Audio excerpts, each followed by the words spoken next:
Well, I got a nice new shiny stainless steel 420 stainless steel rotor here. There's Boots a Confederate Cat. Wow! There's Onyx. There's Dixie. Paws was just up there on the steps. And feathers inside. So, I just did, on his thing, it says right on here, and it probably says on the other one too. Actually, this is the inside. The outside is here. See where the little washers go. Minimum thickness 180 thousandths. So this showed, 218 thousandths. Now my other one showed like 206, 206 thousandths.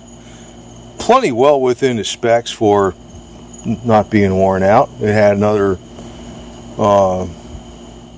26 thousandths to go. It wasn't worn out at all. Freaking cracked. Which I assume possibly was from the aftermarket pad, which I don't have a problem with the aftermarket pads that are on there screwing this one up. And they were supposed to be for all calibers, but got some new bolts. And check the Harley manual. The torque specification on this is 16 to 18 foot-pounds. So if you're saying 17 foot-pounds, that's 204 inch-pounds. There's paws right there, see them? All cats accounted for. So that's 204 inch-pounds, okay, would be 17 foot-pounds, which is right smack in the middle of 16 to 18 for these bolts. Then the axle nut bolt, the axle nut is 50 to 55, and the pinch bolt is 21 to 27. I'm going to put these on with Loctite red, which are not is not designed to be removed with hand tools, but it can be if you put a propane on the head of this bolt and heat it up. It breaks the Loctite red and you can remove it. I don't want any problems. This thing's going to screw up or anything, so shouldn't. It'll probably be on there forever for all I know, but we shall see. Right, Mr. Paws?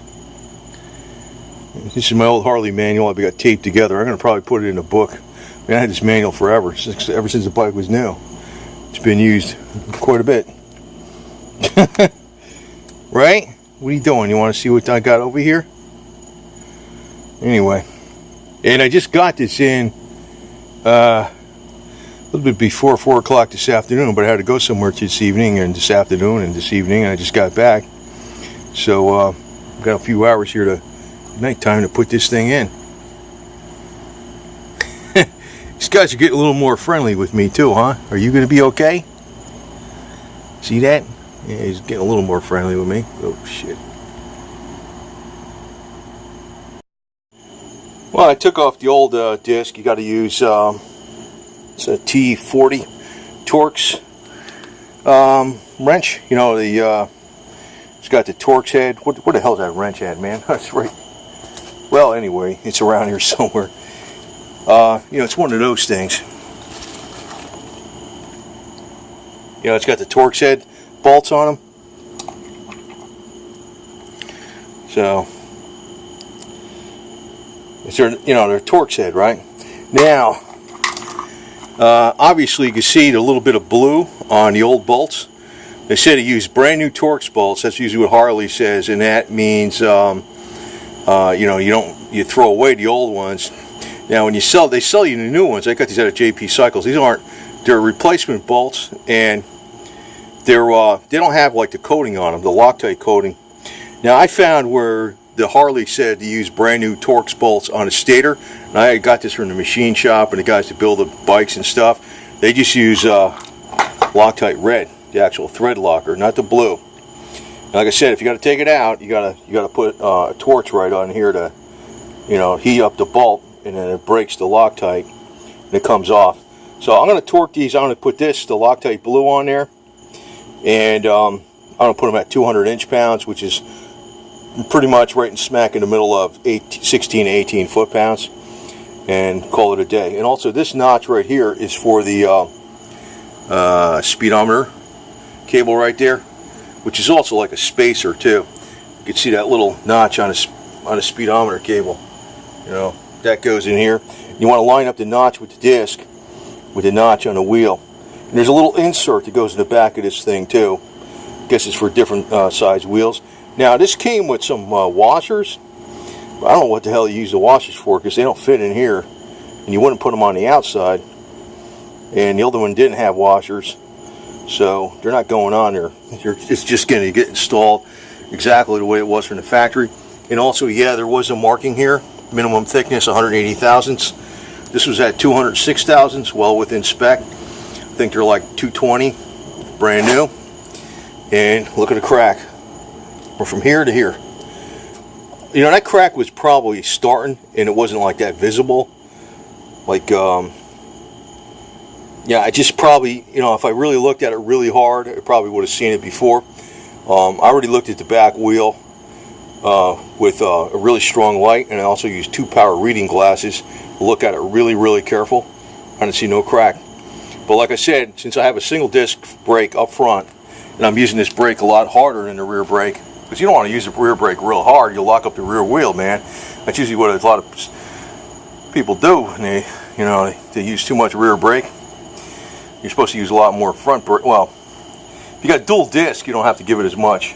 You know, there's a lot less strain on these discs too, but I got single, so. But with this, and it also could have been the aftermarket pad. Now, it wasn't the wrong kind of pads, but they probably developed a little more heat than the original Harley style pads. They weren't sintered pads. I think they're just sort of semi-metallic quality pads, but they're supposed to work with all rotors. But, you know, thing's 30 years old. Maybe it didn't have a lot of wear on it, but 30 years old, right? Who the hell knows? Microscopic stress cracks you don't see. The stainless steel one, it ain't gonna be a problem, because even with, you know, you can use any pads with the stainless steel. I mean, they work best with the sintered pads, but these pads should work fine. So we'll torque this down. Like I said, it's 16 to 18 foot-pounds. 204 inch-pounds is 17 foot-pounds, right smack in the middle. That's probably what I'll put it on. And you got to have, what the hell's that wrench I got out here, man? I just took the stuff off with it. I don't see it. I mean, it's right on the ground here someplace. But we'll get that out and torque it. I don't know if this camera's focusing in here too good, but let me get it on my hand there. You see the shoulder right here, this right here? That's what goes up against a spacer. That's why you do not tighten the pinch bolt first. You got to tighten the axle bolt, and to keep it from turning, that's where you put a screwdriver in there and keep it from turning. Okay, so you tighten down the axle bolt. It's 50 to 55. I'll put it on 55 and use Loctite blue. But that's why you have this. There's a spacer that's in between the 2 bearings, which determines the end load with the taper bearings. So, and also your torque does somewhat too, because you got a range of 50 to 55 foot-pounds. So 50 foot-pounds might be a little more end play than 55. I'll put it on 55 because these are kind of older.